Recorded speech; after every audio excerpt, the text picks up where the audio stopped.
Welcome to the Deep Dive, where we unpack the most interesting topics, giving you the insights you need to be, well, truly informed. You know that buzz when a totally new car hits the streets and promises to kind of shake up your daily drive. It's more than just a new model year, right? It's about how all that new design, tech, and engineering comes together. Today, we are doing a deep dive into a really exciting one. The Toyota Corolla Hatchback 2026. Lots to talk about this one. And it's not just about another car review. It's about understanding what it really offers you. You know, whether you're doing city commutes, weekend trips, or just want something stylish but efficient. So our mission today is to cut through all the noise, dig into the key stuff: design, performance, safety, what makes it unique. We want you to quickly get what makes this hatchback stand out. To do that, we've looked at a detailed review from Cars Press and insights from big names like Car and Driver, Edmunds, Top Speed, all the heavy hitters. Okay, let's jump in. First impressions matter, and the look of this Corolla Hatchback 2026. Wow. It's described as dynamic, sporty, definitely modern, even youthful. What's making it look so striking? Yeah, it's really interesting how Toyota's playing this. They've definitely leaned into a more aggressive look for the hatchback specifically. You see it right away in the front fascia. It's got this wide honeycomb grille. Looks kind of mean in a good way.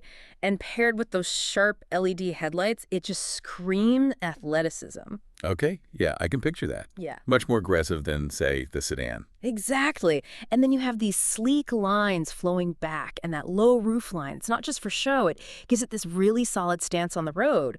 Car and Driver actually point out this is deliberate, to give the hatchback its own personality, make it distinct from the sedan, target someone who wants that visual pop. Yeah, you definitely see that visual pop as making a statement. Yeah. But, sometimes a really sporty exterior means they compromise inside. Yeah. What's the experience like when you actually get in the 2026 hatchback? Well, that's the thing. The inside has evolved quite a bit, too. They're aiming for modern, simple, but elegant.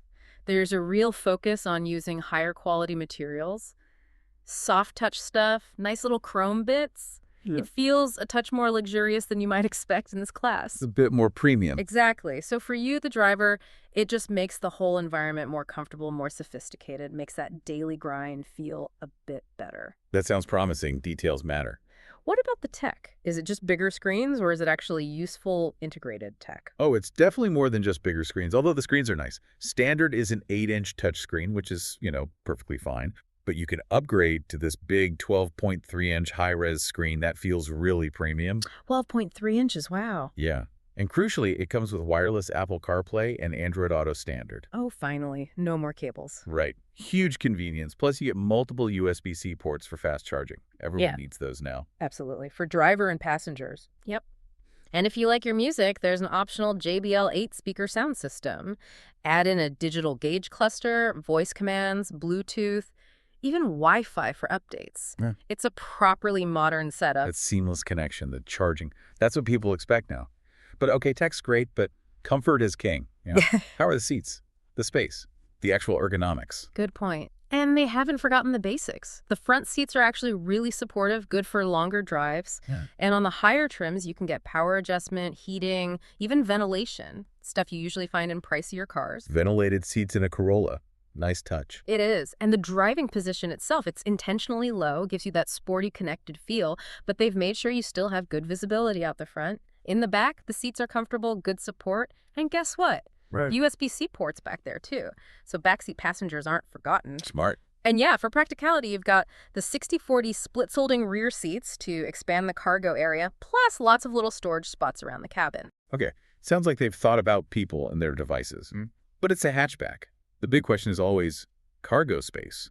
How much can you actually haul? Right, the hatch part of hatchback. It's got a decent cargo area, definitely spacious enough for daily stuff, groceries, weekend bags.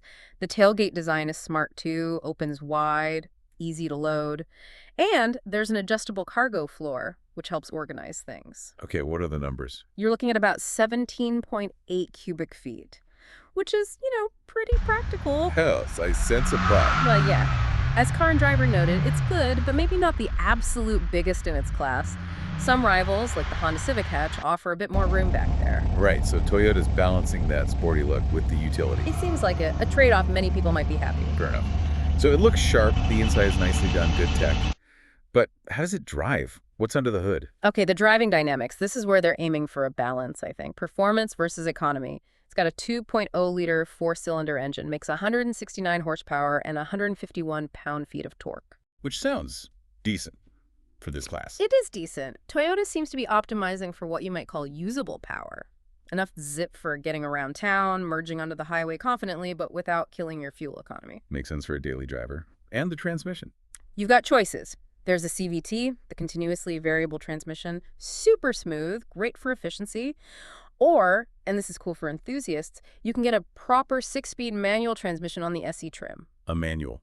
Nice to see they still offer that. Definitely. And it's front-wheel drive, which fits with that focus on efficiency and predictable handling. So, usable power.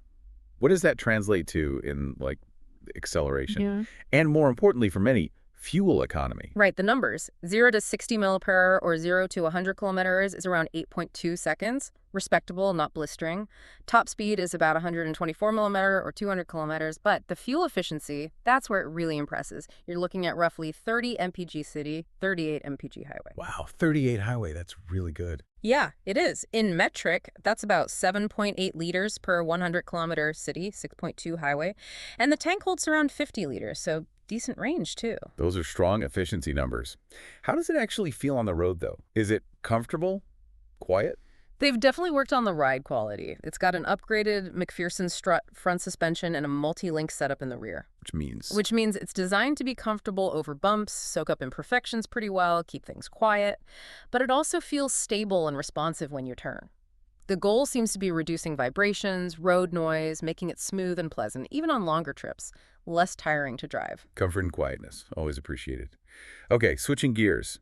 Safety. Hugely important, especially for a car likely used for commuting, maybe families. What's Toyota offering here? Yeah, safety is a huge priority for Toyota, and it shows. The Corolla Hatchback gets the Toyota Safety Sense 3.0 suite as standard equipment across all trims. Standard. That's great. What's included in 3.0? It's pretty comprehensive. You get automatic emergency braking, and it can detect pedestrians and cyclists, too. There's adaptive cruise control, lane keeping assist with lane departure alert. So it helps you stay in your lane and keep distance. Exactly. Plus, blind spot monitoring with rear cross traffic alert, which is super helpful for parking lots and lane changes. And of course, a high-res rear camera. It's a solid package. It's a lot of active safety tech. What about passive safety? If the worst happens, crash ratings. Right, beyond prevention. The car's built on a strong chassis with crumple zones designed to absorb impact energy. It's expected to get top marks, a 5-star rating from NHTSA, that's the U.S. government agency, and likely a top safety pick plus nomination from the IIHS, the Insurance Institute. Those are the benchmarks. Here. Airbags. 10 airbags placed strategically throughout the cabin, plus stability control, ABS brakes, electronic brake force distribution. All the expected passive safety foundations are there. Comprehensive protection is definitely a selling point. Okay, so impressive safety. Now, beyond the standard car, Toyota usually offers different flavors, right? Trims. And I heard about a special edition. That sounds pretty cool. Yeah, they definitely cater to different tastes. And that special edition, the FX, is really interesting, kind of a nod to their history. But let's start with the main trims. You've got the SC, which is the base. It's well-equipped, though, 8-inch screen, the full Safety Sense 3.0, 16-inch alloys. Great value, practical, and stylish. The sensible choice, maybe? Pretty much. Then you step up to the XSE. That's where you get the more luxurious touches. The big 12.3-inch screen, heated front seats, the JBL sound system, bigger 18-inch wheels, more refined. Okay. And there's the Nightshade edition. This one's all about a sportier look. Black accents everywhere, grille, wheels, mirrors, gives it more aggressive, modern vibe.